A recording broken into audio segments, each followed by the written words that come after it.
Hi friends, welcome back to 5 star rating kitchen. ఇవాళ వీడియోలో మనం మరిగే నీటిలో అరటికాయలు వేసి చూద్దాం. పిల్లలు కానీ పెద్దలు కానీ అందరూ కూడా చాలా ఇష్టంగా తింటారు. తప్పకుండా ట్రై చేసి చూడండి. ముందుగా పొయ్యి మీద ఒక ప్యాన్ పెట్టుకోండి. ప్యాన్ హీట్ అయిన తర్వాత 1 లీటర్ వరకు నీళ్లు వేసుకోవాలి. ఈ నీళ్ళల్లో మనం ఒక అర స్పూన్ వరకు ఉప్పు వేసుకోవాలి. ఉప్పు వేసిన తర్వాత ఇప్పుడు ఈ నీళ్ళన్నీ కూడా మరగనిద్దాం. ఈలోపు మనం 3 అరటికాయలు తీసుకుందాం. ఇక్కడ మనం కూరకు వాడే అరటికాయలు మాత్రమే ఇవి. వీటిని తొడుములు కానీ ఏమి తీసే పని ఉండదు, మనం కట్ చేసే పని కూడా లేదు. ఇప్పుడు అరటికాయలని మొత్తంగా వేసేసుకుంటున్నాం. ఉప్పు కరగలేదు కదా, ఒకసారి చూసుకోండి. ఒకసారి ఉప్పు బాగా కలిపేసుకొని నీళ్ళన్నీ బాగా మరగనివ్వండి. ఉప్పు కరిగి నీళ్ళన్నీ బాగా మరిగిన తర్వాత ఈ అరటికాయలని ఈ నీళ్ళల్లో వేసేసుకోవాలి. నీళ్ళల్లో వేసిన తర్వాత మూత పెట్టి 10 నుండి 15 నిమిషాల పాటు ఉడకనివ్వాలి.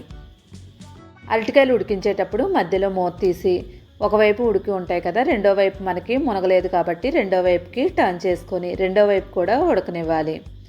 ఇలా మొత్తం అన్నీ కూడా వెనక వైపు తిప్పేసుకొని మళ్ళీ మూత పెట్టేసుకొని ఉడకనివ్వండి. ఇలా రెండో వైపు కూడా ఉడికిన తర్వాత మూత తీసి ఒకసారి చెక్ చేసుకోండి ఉడికేయలేదో. అలా అని ఇక్కడ మనకి మరీ మెత్తగా అయిపోకూడదు. ఫోర్క్ ఇలా పెట్టిన వెంటనే మనకి లోపల వరకు వెళ్ళిపోవాలి. ఇప్పుడు మొత్తం అన్నీ కూడా ఉడికిపోయాయి కదా, ఇప్పుడు వీటిని మనం ఒక ప్లేట్లోకి తీసేసుకోవాలి. ప్లేట్లోకి తీసుకున్న తర్వాత ఈ అరటికాయలని పూర్తిగా చల్లారనివ్వండి. పూర్తిగా చల్లారే వరకు పక్కన పెట్టుకొని పూర్తిగా చల్లారిన తర్వాత ఇప్పుడు ఈ అరటికాయలను తీసుకొని మనం పైన తొక్కంతా తీసేసుకోవాలి. నార్మల్గా మనం అరటిపండు ఎలా వలుచుకుంటామో అలానే వలిచేసుకోవచ్చు. లోపల కూడా కొంచెం మెత్తగానే ఉంటుంది, అలానే మరీ మెత్తగా ఉండదు.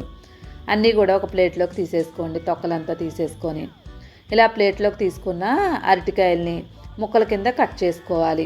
రౌండ్ చక్రాల్లాగా కట్ చేసుకోండి. అయితే కట్ చేసేటప్పుడు మరీ సన్నగా ఉండేలా కాకుండా చూడండి ఈ మందంలో ఉండేలాగా కట్ చేసుకోండి. ఇలాగే మూడింటిని కూడా కట్ చేసేసుకోండి. ఇలా కట్ చేసుకొని వీటిని పక్కన పెట్టుకొని పొయ్యి మీద కళాయి పెట్టుకోండి. కళాయిలో మనం నూనె వేసుకొని వేడి చేసుకోవాలి. చూడండి ముక్కలన్నీ కూడా చక్కగా ఒకేలాగా సైజులో ఉండాలి. నూనె వేడైన తర్వాత వేడైందో లేదో ఒకసారి చెక్ చేసుకోండి. నూనె వేడైన తర్వాత ఆల్రెడీ మనం కట్ చేసుకున్న అరటికాయ ముక్కల్ని దీనిలో వేసేసుకొని ఫ్రై చేసుకోవాలి. అయితే ఇక్కడ మనం అరటికాయ ముక్కల్ని బాగా డీప్ ఫ్రై చేయకుండా మీడియంగా ఉండేలాగా డీప్ ఫ్రై చేసుకోవాలి. పైకి కొంచెం తేలినట్టు ఉన్నట్లయితే ఇప్పుడు ఇలాగా కొంచెం కలర్ మారాలంతే, మరీ ఎక్కువ కాకుండా. ఇప్పుడు వీటిని స్టెయినర్లోకి తీసేసుకోండి. ఇలాగే మొత్తం అన్నింటినీ కూడా వేయించేసుకొని స్టెయినర్లో తీసుకోండి.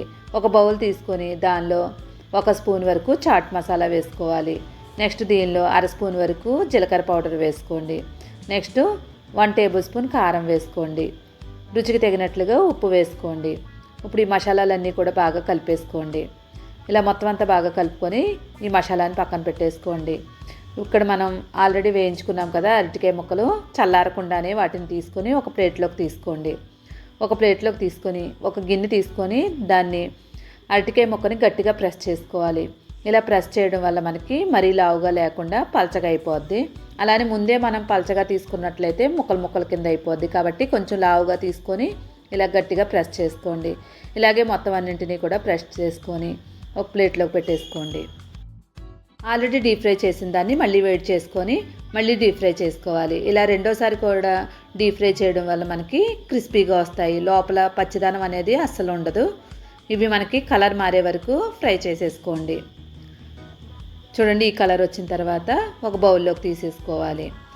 ఇప్పుడు ఫస్ట్ మనం ఒకసారి వేపుకున్నాం కదా, వేపుకున్న వెంటనే దీనిలో మనం ఆల్రెడీ మసాలాలు రెడీ చేసుకున్నాం కదా, ఆ మసాలాలని దీనిలో వేసుకోవాలి.